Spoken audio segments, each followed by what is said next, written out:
Le DaFresh Morning, c'est 104.5 tonnes de bonne humeur. Tous les matins. Sur les 104.5 Urban FM, la station urbaine avec Elvis. Elvis, bonjour.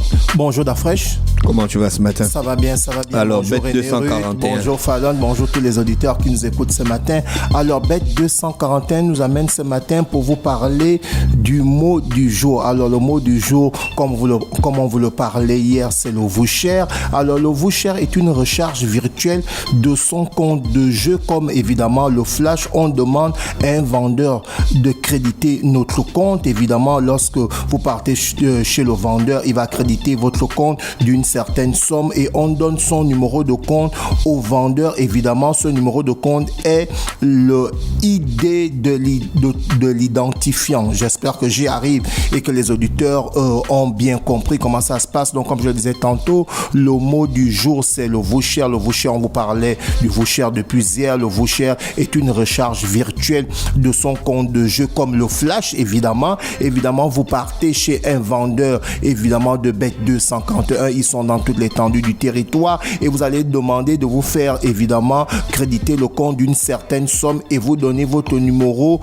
au vendeur. Évidemment, votre numéro, c'est l'ID de votre identifiant. Et comme on le disait hier, évidemment, le voucher, c'est évidemment ce qui vous permet d'accréditer votre compte via tous les réseaux Bête 241 pour charger votre compte bet2africa.ga ou votre compte bet de bet2africa.net. Évidemment, vous avez la possibilité de charger votre mobile via chez les revendeurs Bet 241. On va revenir sur le voucher. Là, on va aller du côté du sport DaFresh comme on l'a souligné depuis le début de cette CAN. On a les demi-finales de la Coupe d'Afrique qui va se passer aujourd'hui ce mercredi. Évidemment, nous aurons les rencontres suivantes. On a le Nigeria qui sera opposé à l'Afrique du Sud à partir de 18h. Les demi-finales de cette Coupe d'Afrique 2023 qui se joue en 2024 du côté de la Côte d'Ivoire. Et on aura la deuxième demi-finale qui va opposer la RDC Congo face à la Côte d'Ivoire à partir de 21h. Et je suis allé faire quelques recherches par rapport à ces deux équipes et je suis tombé sur les résultats suivants. Donc la dernière fois que la RDC Congo et la Côte d'Ivoire se sont affrontés, c'était le 18 janvier 2023. Évidemment, ces deux équipes avaient fait 0-0. Ensuite, ils ont joué le 13 octobre 2019 où la Côte d'Ivoire avait battu la RDC 3-1. Ensuite, ils ont joué le 20 janvier 2017. Évidemment, la Côte d'Ivoire et la RDC avaient fait 2-2. Et on se souvient la demi-finale de la CAN 2015 qui s'était passée du côté de la Guinée équatoriale où la Côte d'Ivoire avait battu la RDC 3-1. Donc, lorsqu'on regarde les dernières confrontations de ces deux équipes, évidemment, c'est la Côte d'Ivoire qui sort du lot en fait. Donc, c'est la Côte d'Ivoire qui sort du lot. Donc, on espère vivement que cette équipe de la RDC, les Léopards, va créer la surprise parce qu'elle avait été éliminée durant la CAN 2015 du côté de la Guinée équatoriale en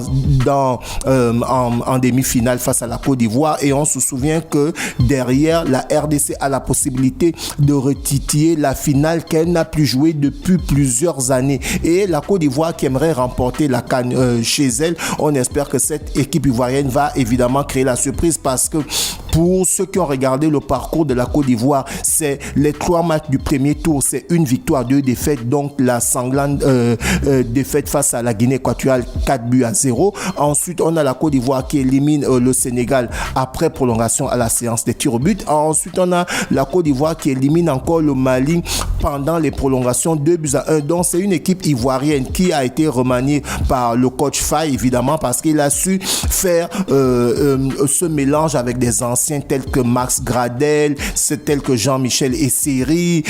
Et on a aussi d'autres joueurs qui, comme les plus jeunes, qui arrivent évidemment à amener cette force à cette équipe ivoirienne. Donc, comme je le disais tantôt, ce sera le deuxième match qui va opposer la Côte d'Ivoire à la RDC RDC. Et évidemment, pour ce premier match des quarts de finale, on a des demi-finales, autant pour moi, on a l'Afrique du Sud qui va recevoir le Nigeria. Donc, on va dire c'est un derby des équipes en anglo-saxon d'Afrique, parce que derrière, on a le gardien sud-africain qui est le capitaine de cette équipe, Ryan Williams, qui a évidemment atteint le record pour la première fois. Un gardien a fait sortir 4 tirs au but durant une séance de 5 tirs. C'est phénoménal et on espère que derrière, l'Afrique du Sud va aller titiller cette finale, parce que lorsqu'on se souvient, l'Afrique du Sud, la dernière fois que l'Afrique du Sud a joué la finale de la Coupe d'Afrique, c'était la Coupe d'Afrique 1998 qui s'était jouée du côté du Burkina Faso. Jusqu'à présent, l'Afrique du Sud n'a pu rejouer la finale. Est-ce que vous voyez un peu? Donc,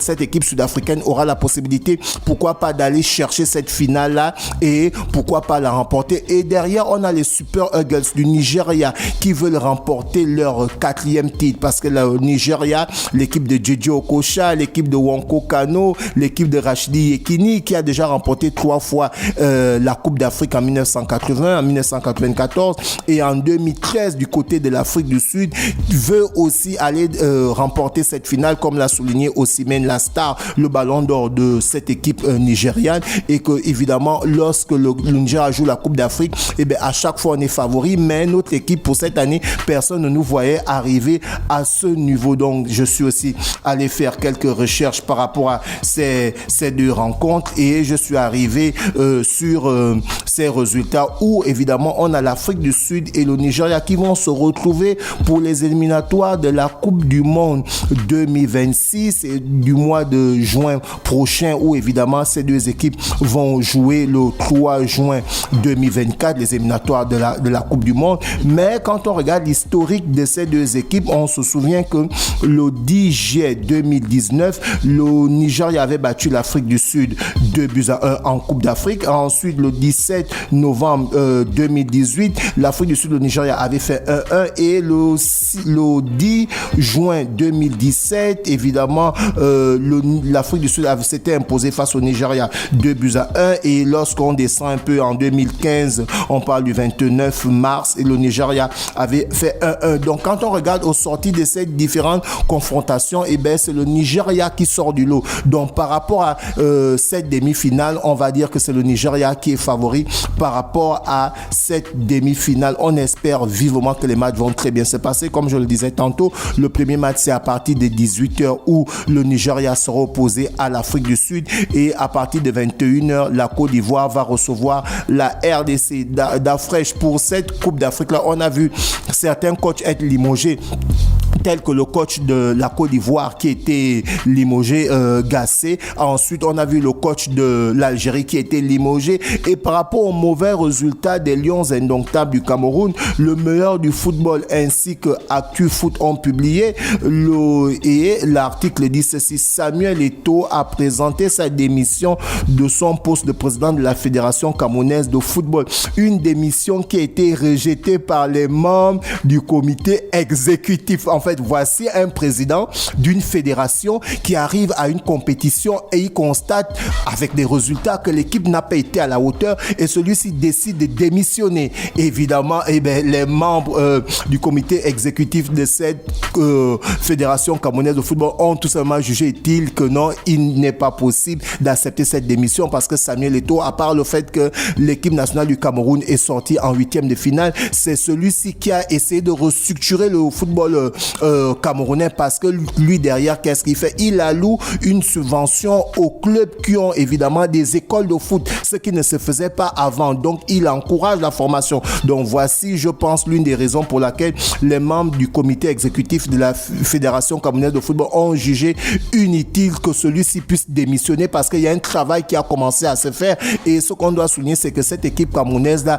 elle est en pleine reconstitution. Ensuite, on a celui dont on ne parle pas beaucoup, mais il est là. Il a remporté la CAN 2017 avec le Cameroun, Hugo Brousse, le coach actuellement des Bafana Bafana. Donc, en fait, c'est un coach qui connaît le continent africain. On ne parle pas assez de lui. On parle non seulement des performances du gardien William, on parle aussi de Mokena, mais derrière aussi, il y a un excellent coach qui est en train de faire le travail, qui a remporté la CAN 2017 ici au Gabon avec le Cameroun. Donc, celui-ci, c'est un très bon coach. Il est belge et évidemment, il a souvent aligné plusieurs performances en tant qu'entraîneur. On se souvient notamment qu'il était champion de Belgique en 92 et en 96 avec le FC Bruges, et en 2004, évidemment, il a remporté la Coupe de la Belgique en 95 et en 96 avec le FC Bruges. Il a remporté évidemment la Super Coupe de Belgique en 91, en 92 et en 94, et celui-ci a remporté le championnat de Belgique deuxième division en 90 avec Moleding. Donc en fait, c'est un entraîneur qui connaît le management. C'est un très bon entraîneur parce qu'il fait partie des entraîneurs qui ont remporté la CAN ici en Afrique. Donc en Afrique, les équipes africaines ont eu beaucoup de coachs blancs, mais on compte quelques-uns qui ont remporté la Coupe d'Afrique, et lui fait partie des coachs qui ont remporté la Coupe d'Afrique. Est-ce qu'il y a un coach expatrié qui a remporté plus de 2 Coupes d'Afrique? Bien sûr, Hervé Renard.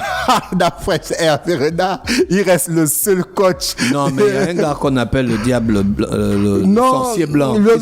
Claude Leroy. Claude Leroy, il était champion avec le Cameroun, mais il n'a pas remporté 2 fois. Le seul coach. Mais pourquoi on l'appelle le sorcier blanc? Parce que c'est un coach qui connaît l'Afrique, c'est un coach qui a permis au Cameroun de devenir une grande nation. Est-ce que tu comprends un peu? Donc c'est un coach qui connaît les sélections africaines. Il a entraîné notamment la RDC Congo, il a entraîné le Congo Brazzaville. Donc c'est un coach qui connaît le football africain, et il a même souligné ceci durant son interview à Canal+, parce que c'est lui qui a lancé Chancel Bemba à la RDC. Est-ce que tu comprends un peu? Donc aujourd'hui, Chancel Bemba, qui fait couler beaucoup d'encre et de salive en tant que capitaine des Léopards de la RDC, tu vois un peu que c'est Claude Leroy qui a lancé Chancel Bemba.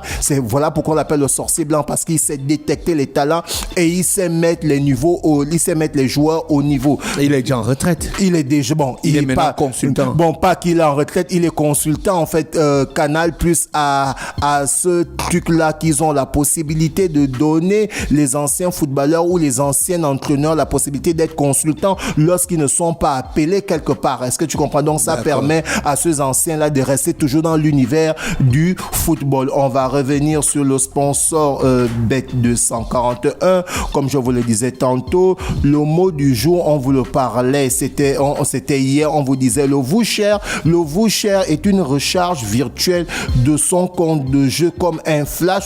On demande à un vendeur de créditer notre compte d'une certaine somme et on donne notre numéro de compte au vendeur. Ce numéro est le ID de notre identifiant.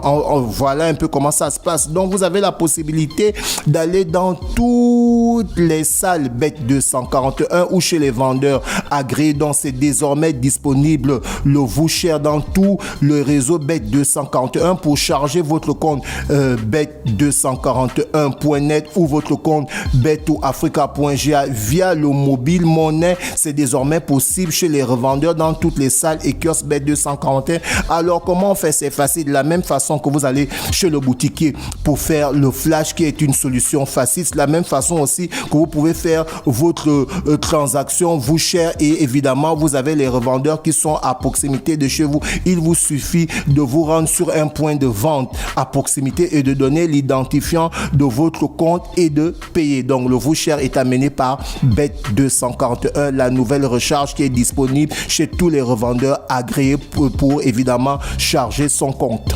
Merci Elvis avec nous ce matin sur les 104.5 Urban FM, la station urbaine. On va respirer en musique avant de retrouver René Polo versus du show, et on va continuer avec Virtual DJ. Le Da Fresh Morning, c'est 104.5 tonnes de bonne humeur. Tous les matins sur Urban FM.